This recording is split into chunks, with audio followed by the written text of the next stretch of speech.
सांसद सुधाकर सिंह के अभिनंदन समारोह में दिखी राजपूत एकता। कार्यक्रम के माध्यम से क्षत्रिय समाज को एकजुट होने का डॉक्टर ए.के. सिंह ने दिया संदेश। महाराणा फाउंडेशन के बैनर तले राजपूत समाज की तरफ से बक्सर के नवनिर्वाचित सांसद सुधाकर सिंह का नागरिक अभिनंदन समारोह बक्सर के औद्योगिक क्षेत्र स्थित एक निजी सभागार में किया गया। कार्यक्रम के अध्यक्ष समाजसेवी कृष्णा सिंह थे, जबकि संचालन क्षत्रिय योगेंद्र सिंह ने किया। वहीं कार्यक्रम में बतौर मुख्य अतिथि राष्ट्रीय कुंवर वाहिनी के राष्ट्रीय अध्यक्ष जितेंद्र स्वामी एवं डुमरांव युवराज चंद्र विजय सिंह मौजूद रहे। इस कार्यक्रम में तकरीबन 2000 की संख्या में राजपूत समाज के लोगों ने शिरकत करते हुए यह संदेश दिया कि राजपूत समाज पूरी एकजुटता के साथ समाज के सभी जाति वर्गों को साथ लेकर आगे बढ़ेगा, वंचित और दबे कुचले लोगों की आवाज बनेगा और समाज में उनका हक दिलाएगा। वहीं सांसद सुधाकर सिंह ने अपने अभिनंदन समारोह के दौरान मौजूद जनसभा को संबोधित करते हुए लोगों का आभार जताया और कहा कि विश्वामित्र की तपोभूमि एवं श्री राम की शिक्षा स्थली बक्सर को उसका गौरव दिलाना उनका प्रमुख उद्देश्य है। उन्होंने कहा कि सदन में वह लगातार बक्सर की आवाज बने रहेंगे। इसके साथ ही उन्होंने मंच से यह भी घोषणा की कि डुमरांव की दिवंगत महाराजा कमल बहादुर सिंह की प्रतिमा जो पिछले 3-4 वर्षों से अनावरण की प्रतीक्षा में है, इसका भी अनावरण अगर मुख्यमंत्री नीतीश कुमार के निर्देश पर 1 से 1.5 महीने के अंदर नहीं किया गया तो समाज के लोगों के द्वारा जो भी तिथि निर्धारित की जाएगी उसे पर वह स्वयं महाराजा के प्रतिमा को अनावरण करेंगे। जिले के प्रसिद्ध दंत चिकित्सक व रेड क्रॉस के पूर्व अध्यक्ष डॉक्टर आशुतोष सिंह ने कहा कि क्षत्रिय महासभा के द्वारा हर वर्ष एक कार्यक्रम आयोजित किया जाता है। इस वर्ष भी इस कार्यक्रम में क्षत्रिय महासभा के जिले भर के पदाधिकारी एवं लगभग 2000 की संख्या में सदस्य पहुंचे हुए हैं। इसी क्रम में इस बार नवनिर्वाचित सांसद सुधाकर सिंह का नागरिक अभिनंदन किया गया। कहा कि राजपूत समाज सदैव सामाजिक एकता और समाज को एक सूत्र में पिरोने का कार्य करता है। समाज की रक्षा का दायित्व भी राजपूत समाज के ऊपर ही होता है।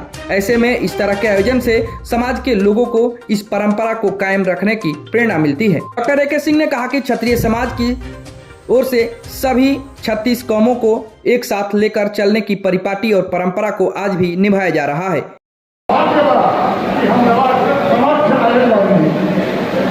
और हम आशा करते हैं कि जरूरी हम इनके आह्वान हुए उन्हें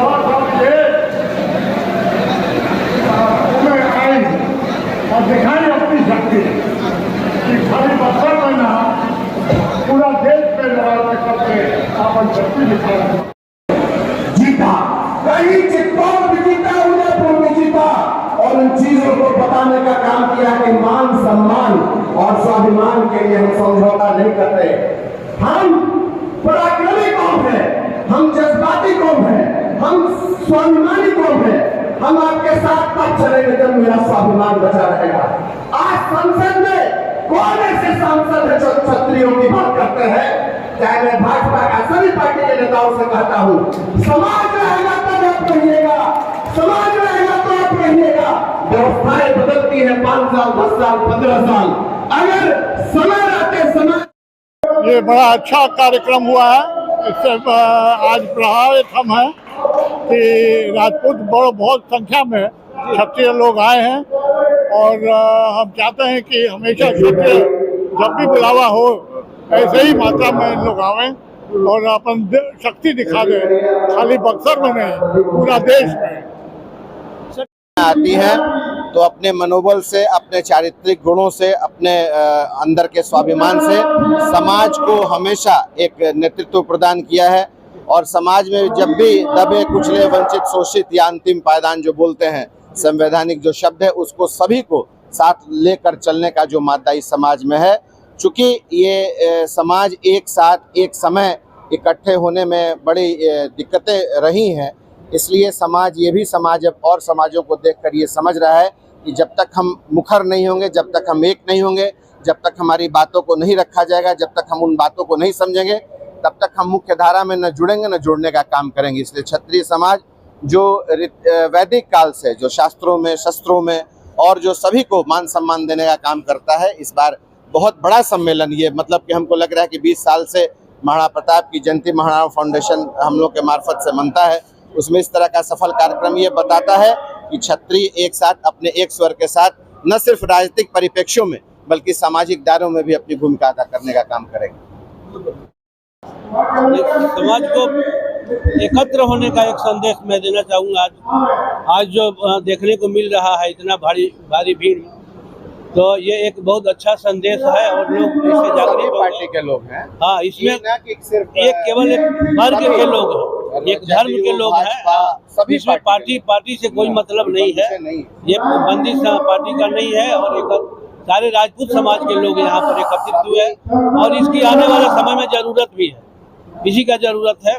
इसलिए हर पार्टी के क्षत्रिय समाज है, समाज किसी एक वर्ग से पार्टी से नहीं। राजपूत समाज जितने हमारे भाई बंधु अभिभावक आए हुए हैं उनको तहे दिल से हम लोग अभिनंदन करते हैं। इसी तरह से क्षत्रिय समाज एकजुटता का प्रतीक हमेशा रहे। पूरा ऊर्जित किया सबको।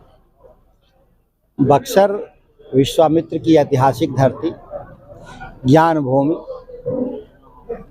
भगवान राम की शिक्षा स्थली, देश और दुनिया को ऊर्जान्वित करने का काम किसी जमाने में बक्सर करता था। वर्तमान पिछले राजनीतिक लोकतांत्रिक प्रणाली में कुछ कमज़ोर जनप्रतिनिधियों के होने से बक्सर की आवाज़ कमज़ोर पड़ गई थी और यहाँ के लोगों के विश्वास के साथ जो हम लोगों ने चुनाव में जीता, तो उस पूरी मुहिम को, लड़ाई को हम लोग आगे ले जाएंगे और बक्सर की आवाज़ दिल्ली की पार्लियामेंट में आगे भी हम लोग मजबूती से रखेंगे।